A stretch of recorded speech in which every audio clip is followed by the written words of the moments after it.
Probably when I found out that Millsy had to go in for surgery on his balls after getting hit by Sam Townsend.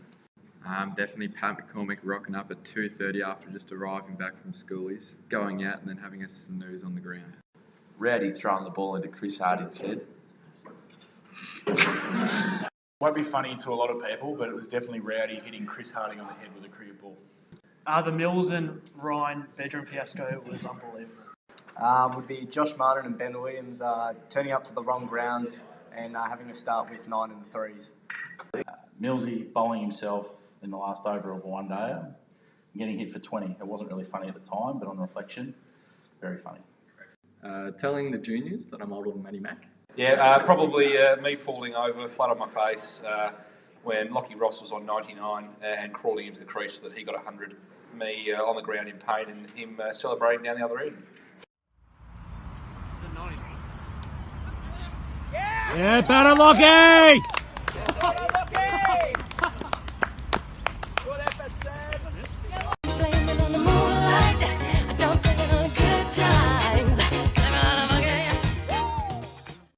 James Townsend. Alex Townsend.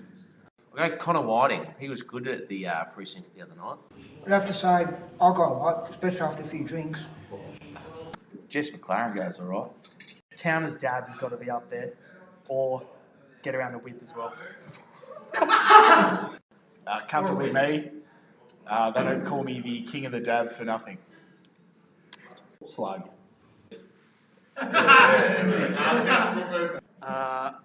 Matty McIntosh. Clearly be Adele Alexander. Adele. Will Jago pulled some moves. You got it.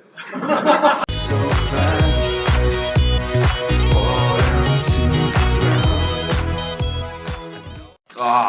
Alex Townsend, hands down. You couldn't trust him as far as you could throw him. Will Mayhood's appearance at the Christmas party will go down in history as the worst. Will Mayhood. Maxie Shuttleworth. As shown at the Christmas party was Will Bear Mayhood, unfortunately unable to attend any more club functions without Father Adam. Pat McCormick. Pat McCormick's a 3-pot screamer. It's got to be Stephen Lugg when he buys a round of vodka raspberries, $20 on, and spills it. Takes one step, says thank you Timmy Dowling, takes one step forward, later. Hands down, Campbell Gowers. Rowdy. Slug when he buys Coronas at 3 a.m. No one wants to drink a Corona at 3 a.m.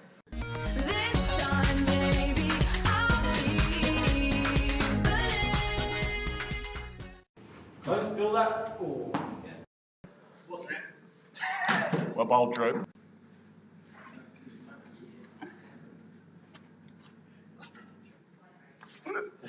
Failed to handle the local conditions with his first delivery. That was a dead ball. On the one!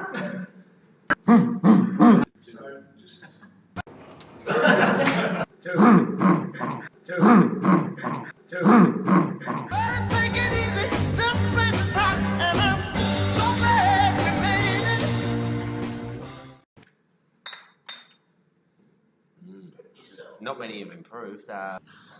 Shane Weatherall. Michael Ford finishing the season with a couple good scores in the ones. In a season where we have 5 teams that don't make the finals, I'm finding it hard to pick one. Michael Forward play country mile. Michael Forward. William Townsend. Go with Gavin Mack. I thought he was outstanding at the start of the season and fully earned his spot as first team keeper. And Krishna with his bowling this year has been absolutely superb as well. Well, he's Stewie Will. Ollie Will. Michael Forward.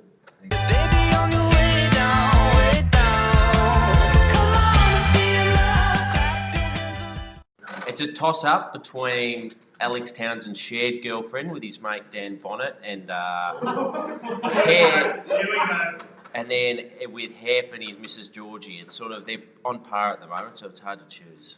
Will Jago's Mr. The wonderful Alison Retchford. So you've got Sue and Carol on the school book. You've got the likes of Kathy, Adele, and Ange that do all of the tea. Adele. She always makes me dance and Yeah, improve my dancing. Kathy Townsend. It would be Gussie Street-Smisso, but he doesn't have the guts to talk to it. I'm going to give that to Droopy and Adele Alexander. Polar opposites on a night at the CCC. One loves to boogie and the other doesn't. Kathy Townsend has been a second mother and doesn't get as angry at me when I do stuff in her household as she does when Alex does it. Can't remember her name exactly, but it's got to be Matt's.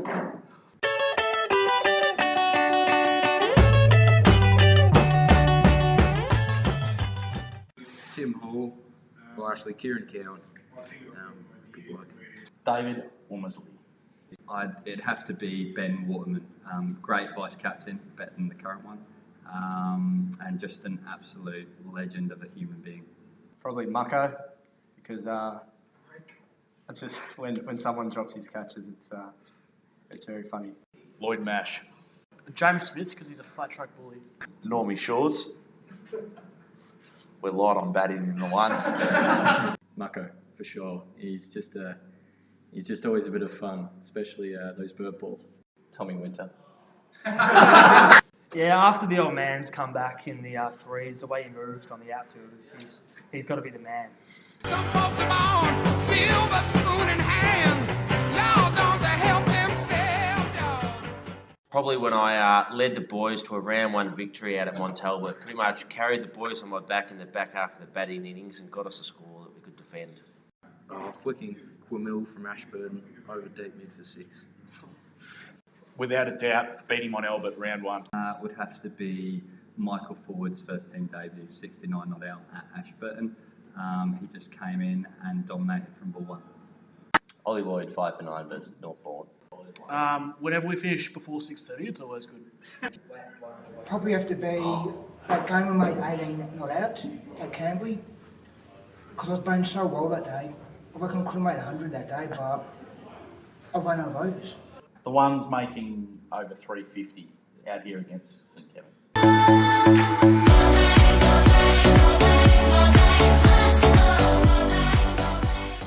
Without a doubt, Andrew Heffernan. He was the prince of this place when we were growing up. Everyone didn't even get a look in whilst he was the absolute king of the joint. And now look at him. He's only umpiring, secretary, does nothing on field, can't even get a run in the 4s and 5s. Andrew Heffernan, hands down, the prodigy, the king, is now the dunce. Andrew Heffernan. Oh, yeah, Hef by a mile. He's not even playing anymore. I'd have said Andrew Heffernan. Why? Because when I first came to this club, I thought it'd be this next big thing, and it just turned out to be nothing. Definitely Andrew Heffernan. I coached the under-16s here 10 years ago, and it's great to see Levi and Lloydie still playing, but unfortunately Mr. Heffernan no longer partakes, so I have to be him. But I want you got that it might be hard to handle, but like a flame that burns a candle. Matt Shuttleworth, obvious reasons. Max Shuttleworth. S. Witherall, one of them. Just because it's hard enough to get out of a corner with him around here, let alone when you're locked in a room. Rowdy, Shane Witherall. Oh, Max Shuttleworth.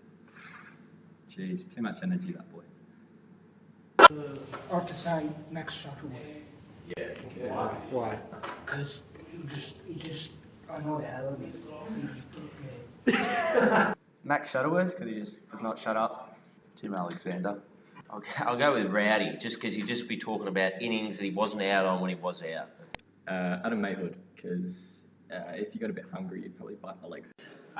Second one, Matt McIntosh, just because he'd talk about how much he hates Droopy and he'd shed hair everywhere.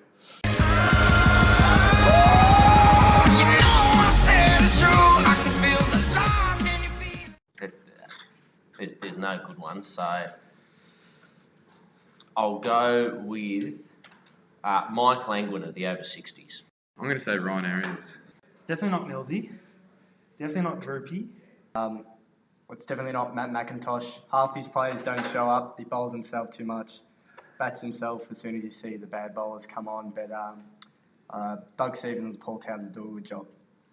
I'd have to say Doug's pretty good because he always gives me a fair go. Yeah, worst captain, Matty Mack. because he sent us the wrong ground. I think there's a few candidates. The 16s have done a great job and made the granny of the T20, so Michael Ford. Wilbur was captain of the state team, so I think that's pretty impressive as well.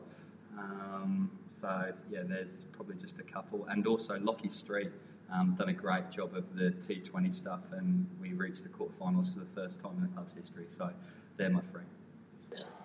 I'd say Dougie Stevens. Can't say the best would be, but the worst this year would definitely have to be Matt McIntosh for his dismal display in the thirds. When Tank captained me this year in the fours, undisputedly the best captain.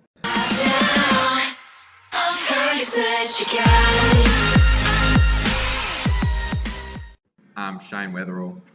Probably the fact that it's the cheapest place to get alcohol, so it helps my alcoholism that I've got. Cross-grain interiors finds segment. People. Definitely the people and the good nights we have. Best thing about Canterbury is 100% Lockie Street's pool shop. Probably, nothing's good about this place. It actually the people, the banter, and then just all the silly laughs we have. Tipping up on the hill on a Sunday, reminiscing about the one that got away the night before.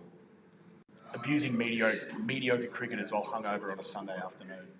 As everyone's probably said, the people. It's just a great club to be around. It's a lot of fun. It's a home club. Everyone's really happy to be down. Gotta love a bit of banter, and it's just kind of a nice family to be a part of.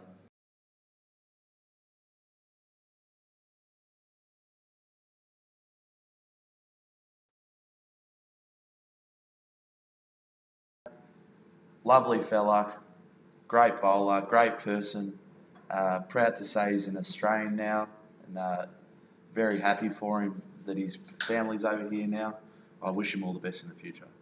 Well, it's quite an interesting sort of shared history, me and Himesh share. We debuted in the first 11 together back 7 or 8 years ago out at Burwood, and probably our preparation to the game would have been different. I'd spent the whole night at the nightclub till 8 a.m. and hadn't had a wink's sleep leading into the game, whilst Himesh came out the next week and took 5 for us. So it was we've shared a lot of history together with Himesh and I, so it's going to be sad to see him go, but yeah, he's been probably the best player that I've played with whilst I've been here. Well, Messi, just one of the greatest bowlers I've ever had the privilege to play in the same team as. Unbelievably great fella. Wish him all the best in Darwin and hope to see him soon. We're going to miss him, and yeah, just an absolute superstar. Himesh, one of the probably the best bowlers I've ever seen live. Still remember coming down as a 10-year-old and seeing him bowl about 130 clicks and roll the opposition for about 50 runs or so. He's a great man. He's helped out a lot of kids over the years, and it's not too many players Canterbury have seen.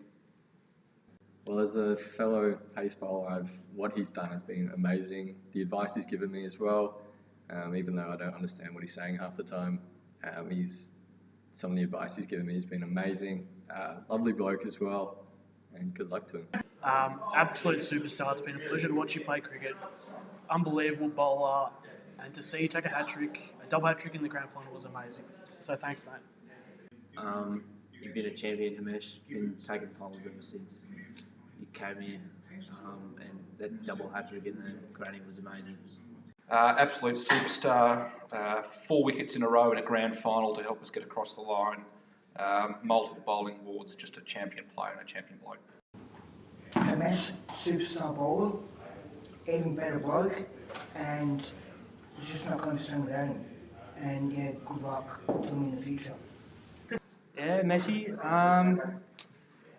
probably the only person that's ever actually given me any advice or help with my cricket has been Messi, and yeah, it went a long way up until a certain point, so very helpful, and obviously he's a gun bowler, so it's been very good to share a net with him over the years. Comfortably being the best bowler that I've ever seen at the club. I've only been here a few years. Fantastic bowler, fantastic person, and we'll never forget the double hat-trick in the grand final against Glen Iris a few years ago. Hush falls over the ground. Into bowls. Yeah!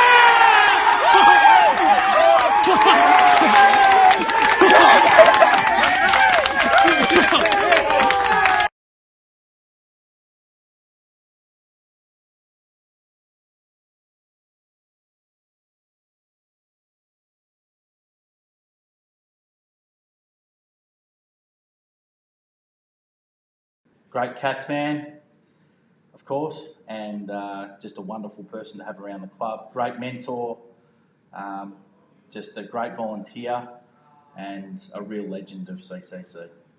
He's always absolute heartbeat of the club, Bobby. It's great to see him here every Tuesday, Thursday, Saturday and Sunday when he comes down to watch. He runs training like clockwork. Thanks, Bob. Been really amazing. One of the first people I met at the club. Real good stuff. Cheers. Incredible contributor to the club.